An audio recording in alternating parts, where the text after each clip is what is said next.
Hey, Afterbuzzers, welcome. We are here to talk about Camping, Season 1, Episode 4. It was called Up All Night. We have some epic cameos in it. Get a huge bombshell about the Nina Joy-Catherine relationship. And also, Catherine is on an Adderall rampage. So if that doesn't make you want to stick around, I don't know what will. Stick around. You're tuned in to Afterbuzz TV, the ESPN of TV talk. Now, let the buzz begin. Oh. Party all the time. This is Jeff's favorite song. Earnestly, I wasn't going to say it on air. Everyone's supposed to hate this song. I really like this song. It's catchy, you know, I get it. So Eddie Murphy's just it. like in it so hard. He does the... Yeah. That was me clapping. Well, they can hear it. I'm like, for our audio listeners, that was me clapping. That was a clap. They're like, okay, yeah. I've been alive and a human, so I know that. In case you don't know this showbiz technique that I'm an I've insider, used. so sometimes when we enjoy things, we hit our hands together and it indicates approval. It's called clapping. It's called clapping. So you're welcome for that, guys. Welcome back. Jeff, very excited to be back with you. Talking Amy's camping. so excited to be back with you talking camping. Excellent. Excellent. So I know last week we had some thoughts about what might be happening, if we're going to get like a little bit of some more information, and we did. We sure did. We learned something. A thing happened. We're learning about clapping. We're learning about Nina Joy. It's a lot to handle. And uteruses. Yes. And the effects of drugs on middle-aged women. It really was a very informative episode. Very much so. What were your overall thoughts on it? You know, I like this show. Again, I'm saying the same thing every week. Every time I finish an episode, I'm like, super understand why not everyone might like this show. I thought that was a very entertaining episode of television.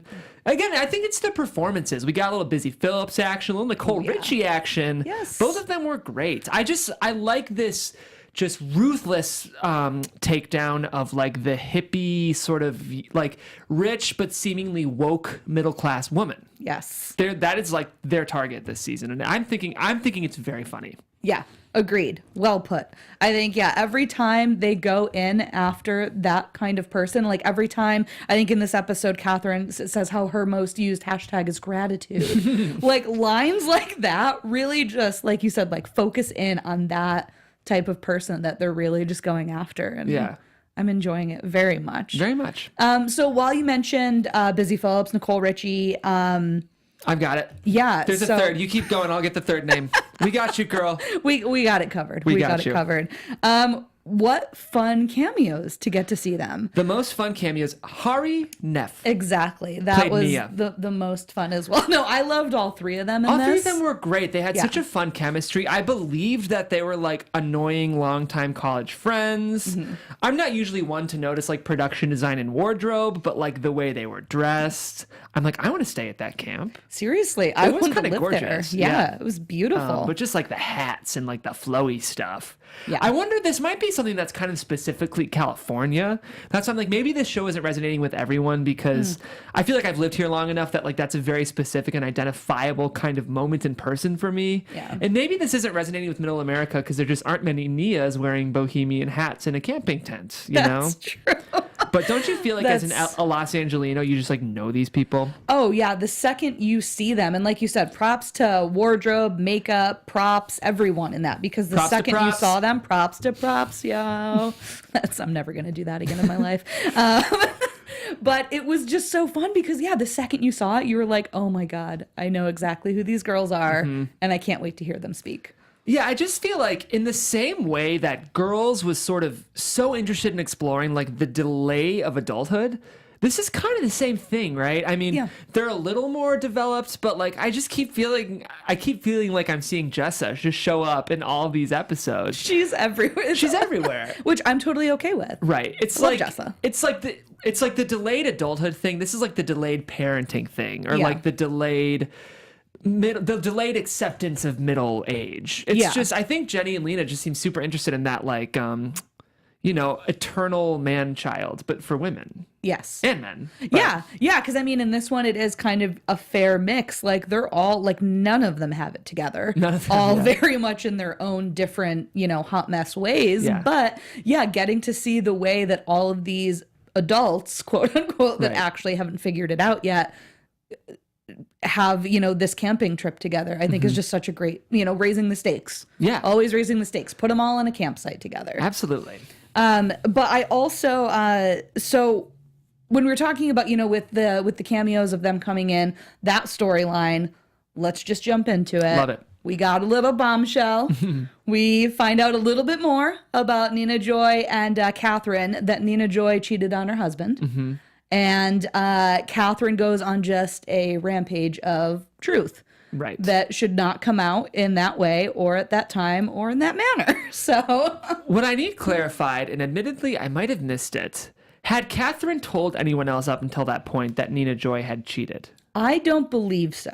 So what I'm confused about is why are Catherine and Nina Joy still butting head? Like, what is the source of their... I feel like we don't know as the viewer yet what that has happened. But yeah, it must have come out in another way, maybe. I would have to assume at that point.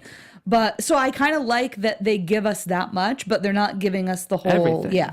The full Monty. Yes. What I'm interested in, too, is... Catherine McSorley-Jodell said that it was George that Nina Joy had cheated with, right? Yes. So not Chris Sullivan's character. Correct. So have we met George? Well, George is... He is... that is Chris Sullivan's character, right? Not Chris Toby Sullivan. from... Chris Sullivan's character is Joe. Thank Correct? you. Got it. Yes. George is... Oh, Brett Gelman. Yes. Of course. Sorry. My wires are getting crossed because I own Sky's characters with... Okay, so she had literally cheated on Brett. Her partner. Her partner. Yeah, because I don't think they're married. Yeah, because they always refer to... Yeah, I don't believe they're married. That took me a second. It's okay. We got there. Sometimes you do it on air, guys. We got there together. I hope you enjoyed the journey with us, everyone. Me too. Okay, so that is a bombshell. Yeah. I want to know where this came up before now. Like they gave us this, but yeah, I'm wondering, I'm thinking it's either that, yeah, at some point before she was on some other, form of pill, because I'm sure that's always her downfall is just, sure, this will help right now. Drugs. Yes. And she, kind of let something like that spill again, or, like what caused that friction between them other than just her knowing, right? Because obviously that's not that big of a deal. Yeah, it's interesting to think because now that bombshell has been dropped, and Allison, Beth Ann, and Nia, who are played respectively by Busy Phillips, Nicole Richie, and Hari Neff, so they know they're in Nina Joy's circle. Do we think that those three are going to continue to be in the show? Do we think they're gone? Because I have a feeling this will rear its head later in the season. I just kind of wonder how. Yeah, I personally think that they're gone.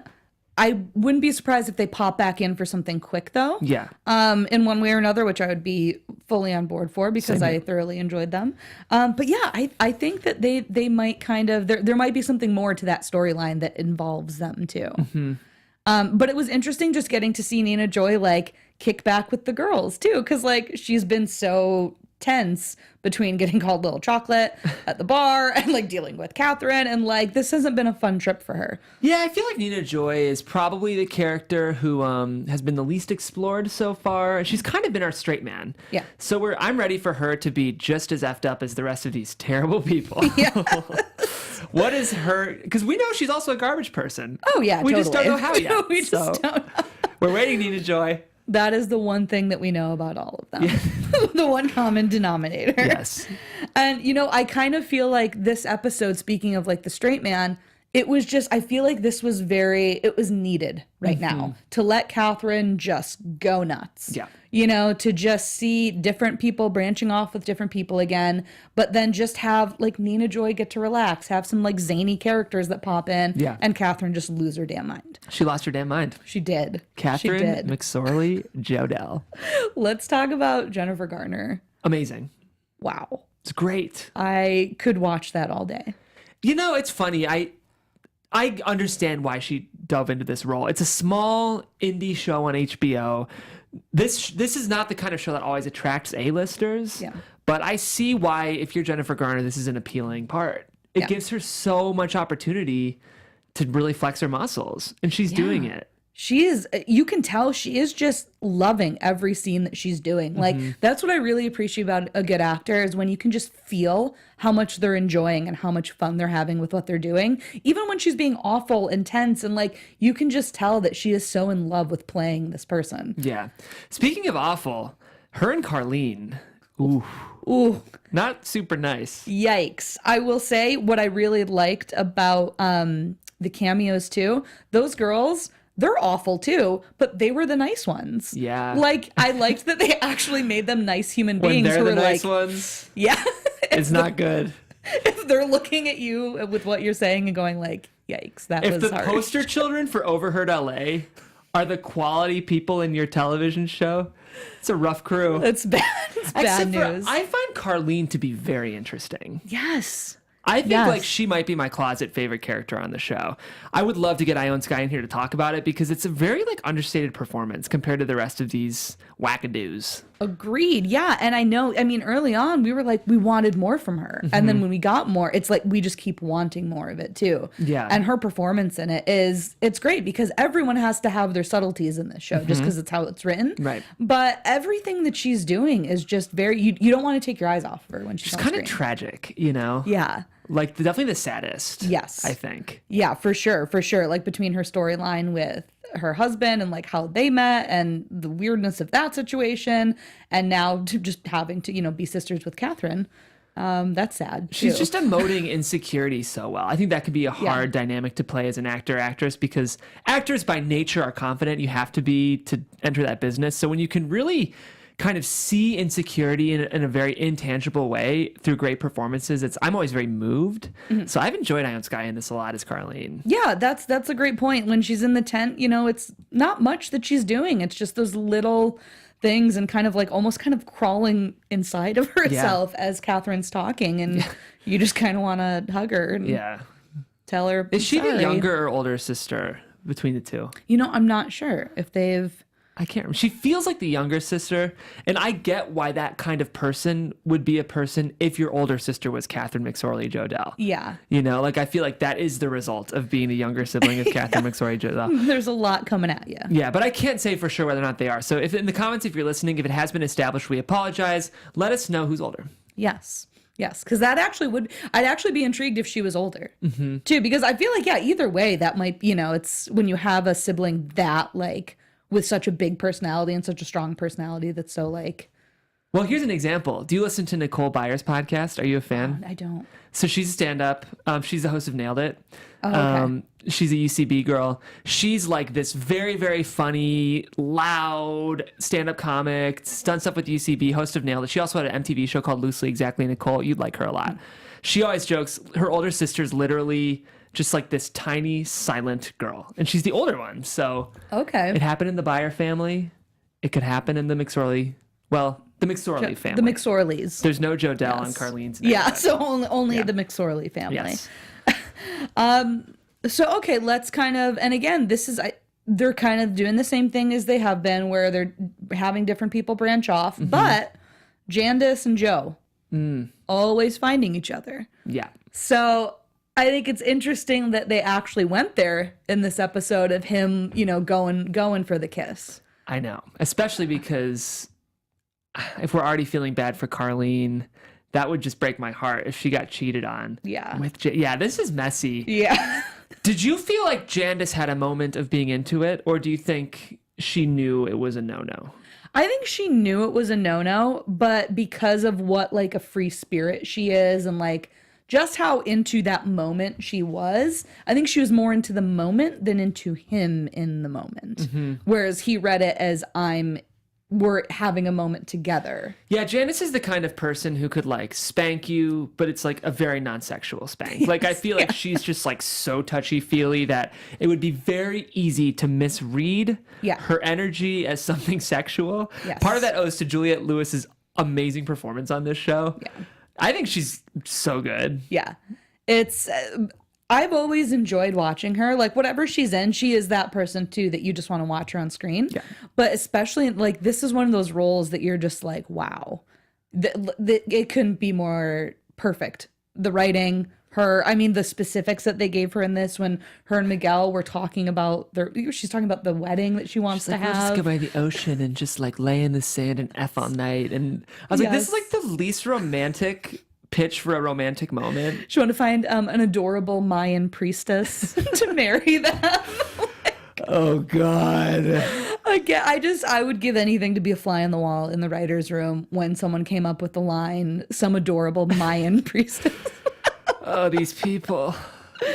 But yeah, so, they're kind of having their own moment. Miguel and Jandis, is the wedding off? Is Jandis going to leave? Is she going to stay? Of course she's not going to leave because it's Juliette Lewis. She has to be there forever. Otherwise Right. I'll stop watching and boycott. But yeah, I think they're starting to get so messy in all the relationships. Like you said, whether it's, Catherine and Carlene, with her kind of attacking her whole as a person, or Joe and Jandis starting to possibly hook. Like it's Well, there's Nina, so Joy, much and George mess. have a history too. Yeah, So. and so there's just like so many different ways that this can go wrong right now. It's getting incestuous. Yes, it's like confusingly incestuous. Yeah. And I think this is kind of what people need to kind of stick around for in shows a lot of times too. It's, we got a lot of character building. We understood who these people were. It may not have had the same kind of story arc or plot lines that you would expect of a traditional sitcom, or even in a lot of traditional dramas.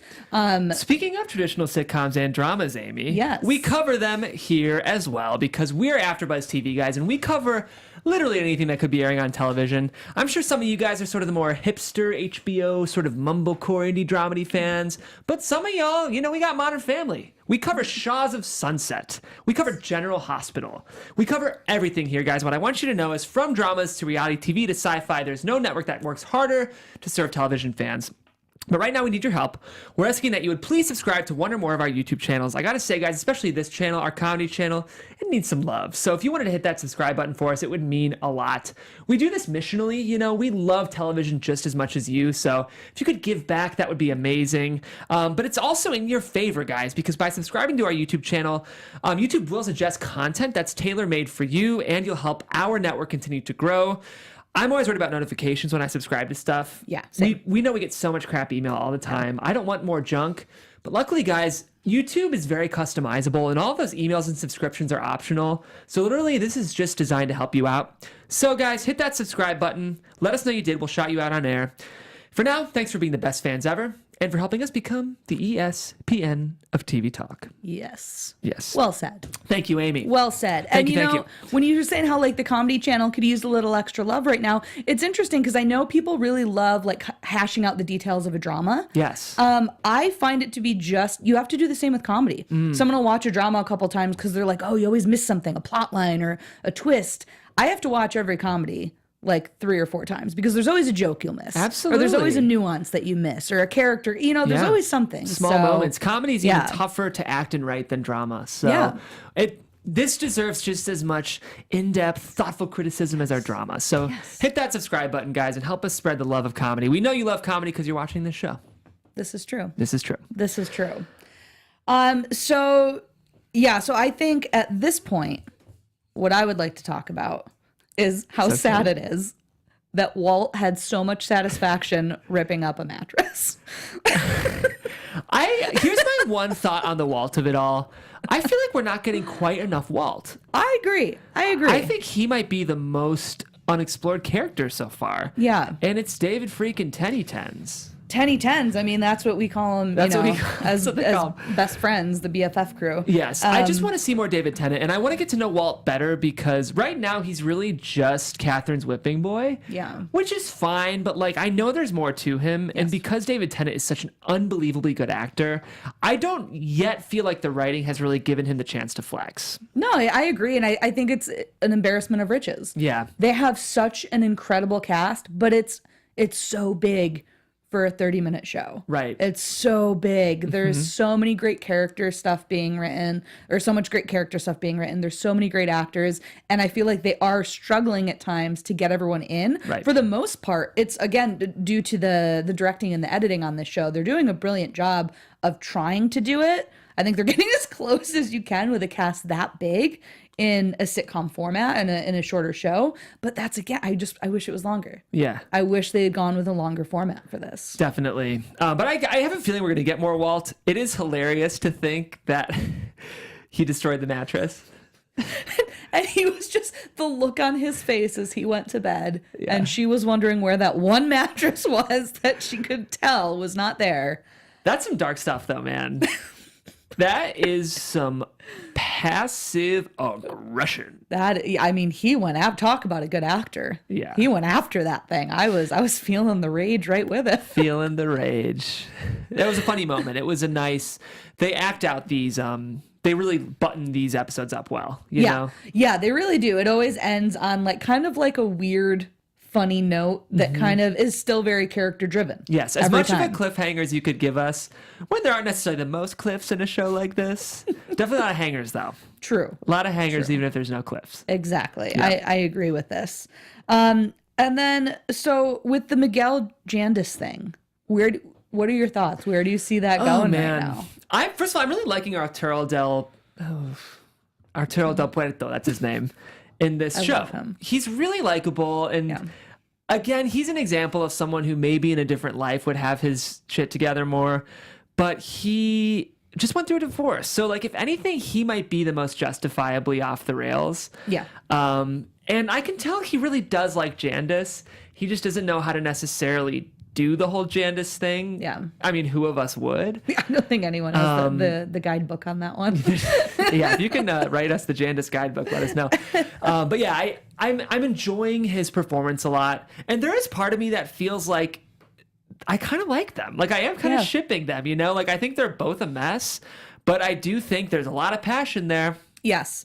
Yeah. And to his credit too, as an actor on this, he's so giggly and fun and silly. But then I really liked when he toned it down in this, and he, and you could tell he is struggling. He's I just got out of a marriage. Right. I'm literally weeks ago. I just want to take it slow. And he was very heartfelt and sweet, and I find him very endearing. And I love that the writers gave Jandis that sympathy again. You know, I think on the textbook version of this moment, she would freak out and leave and what are you doing? But for her to kind of hear him was that subtlety and those nuances that make the show interesting. Agreed.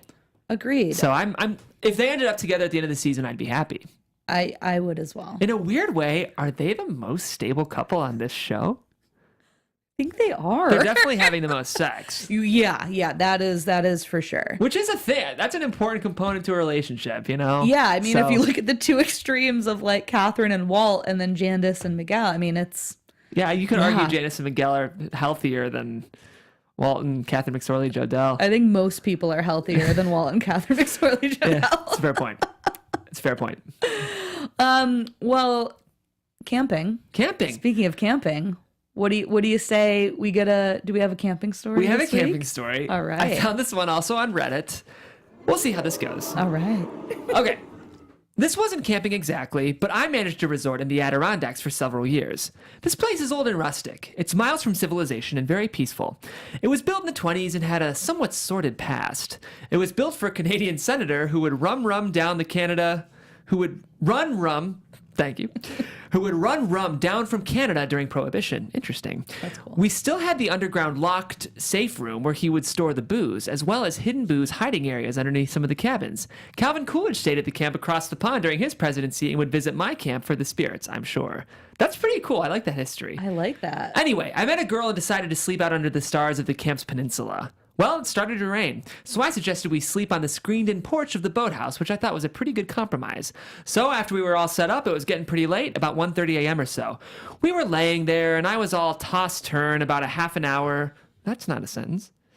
We were laying there, and I was all tossing and turning because I'd been asleep and woken up, so I have a hard time falling back asleep and stuff like that. We'd lain there for about a half an hour or so when I hear the bathroom door open in the boathouse. It couldn't have been anything else but the door. I did all the maintenance on those old buildings, and oiling that particular door was on my work list for the next day. My first thought was my boss, the owner of the camp. She is notoriously nosy and has been known to spy on the staff in their quarters, so she was my first logical thought as to who made the noise. Why would she have been hiding out in the men's bathroom of the boathouse for over an hour is beyond my comprehension. That was the story. I think it read differently when I read it.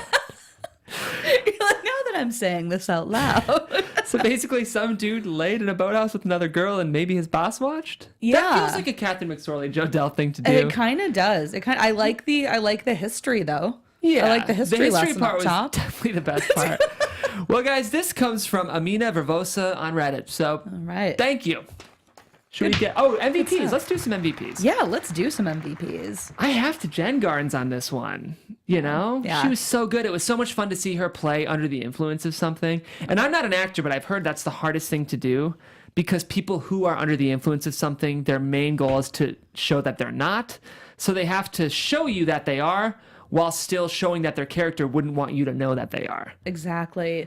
Yeah, and she did a phenomenal job at that. And it is because it's the same as like, I know you're an improv sketch guy too. It's you never want to play drunk in improv. Right. It's a nightmare. Yeah. And it's for that same, like everyone gets sloppy with it or it's not. But yeah, it's always finding that middle ground of being able to push it just far enough. Yes. And watching her just get to let loose this episode, we're on track these last 2 A weeks. sense of controlled non-control is what we Yes. got from her, which was so much fun. Agreed. And she's so good. I feel like she's always played that kind of type A character, whether it was like a sillier, lighter kind of type A than this one. Right. And I think this is where she almost kind of got to do a mixture of all of them, where Yes. it was silly and light, but it's still coming from like a really dark Neurotic. place. Yeah, Yeah. dark neurotic place. Definitely. So I think her balance of everything, she's for sure my MVP too. Great. Agree again. Yeah. All right. Well, with that, should we talk about Jennifer Garner? Because we do have some news and gossip. Yes, we should. So we got more Jen and Ben.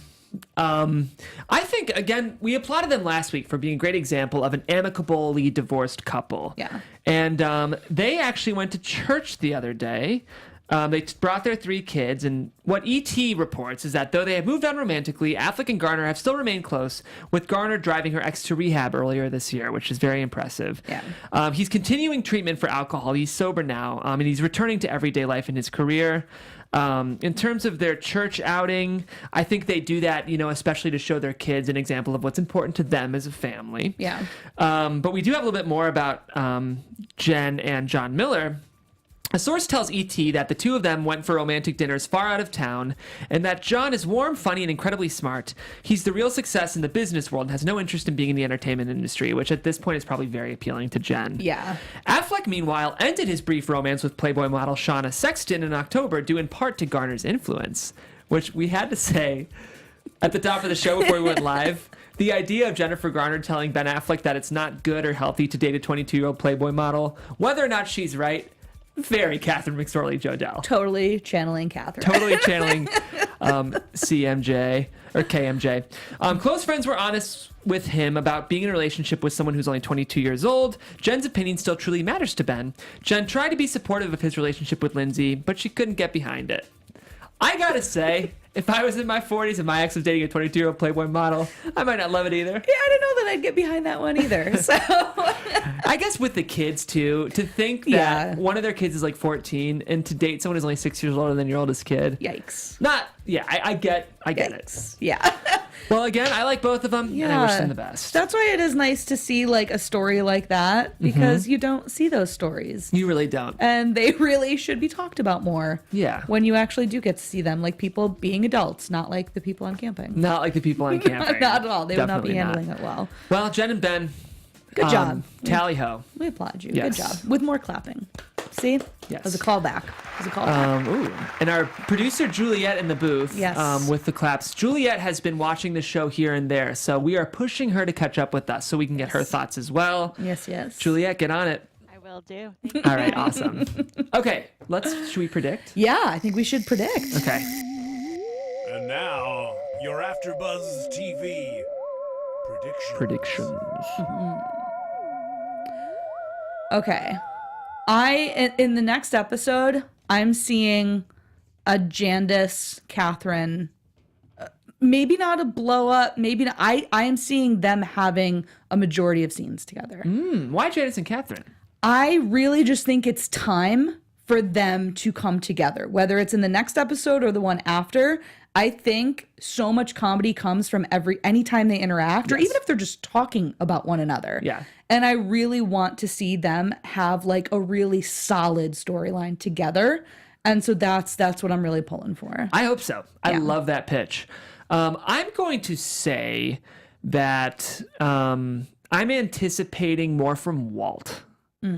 I just feel like we've gotten a lot of quiet moments of that sort of scary, muted rage. Yes. And I just feel like that rage can only stay muted for so long. So I don't, again, whether or not it's this episode or next episode, I just think I want more David Tennant. And I could see the seed being planted with this one too, of just seeing that rage start to come out in a very Yes. unhealthy way. Yes. To see it come, it's been kind of like piece by piece with him, so I could see that coming soon. Been piece by piece. I totally agree. And that's about all I've got. I think same. Awesome. Awesome. Well, this was another great show. Always. Always a pleasure. Where can we find you on social media, Jeff? Amy Maestri. The people can find me on social media, me being Jeff Graham, at Jeffrey C. Graham. I was going to say it's always a joy to host with you, but in honor of this show, I'm going to say it's always a Nina joy to host with you. I see what you did. I'm glad we're making our way out. I think it's time. I think it might be time we wrap this one up. But always a pleasure. You guys can find me on Twitter and Instagram at Amy Maestri. And if you're a fan of the Romanoff, stick around. I'm going to be hosting that at nice. 6 o'clock. So How is that? It's really good, actually. Speaking of history, Yes. lots of fun history in that. So it's interesting. So stick around for that on AfterBuzz as well. And one more thing I'll say quickly, guys. I've been reaching out to guests for this show. Obviously, our Lenas, our Jennies, and everyone who's cast. So if y'all are listening to our after show and you like what you're hearing, tweet at them. Tell them you're loving the AfterBuzz TV coverage and that they would be fools not to come on our after show. Call them fools. Tell them we told you to call them fools. Tell them we'll do that on air, and we hate them, and Yes. we'd love them to come on the after show. Verbatim, just like that. All right, guys. Thanks so much. We'll see you next week. Bye. Our founder, Keven Undergaro, Phil Svitek, and me, Maria Menounos, would like to thank you for tuning in to AfterBuzz TV. Remember, we're not just the first, we're the biggest in the world, and we're the only destination for all your favorite TV shows. Whatever you crave, we've got it. So go to AfterBuzzTV.com and check out our lineup. Buzz you later. The views expressed herein are those of the hosts only and do not necessarily reflect the views of AfterBuzz TV or its owners or principals.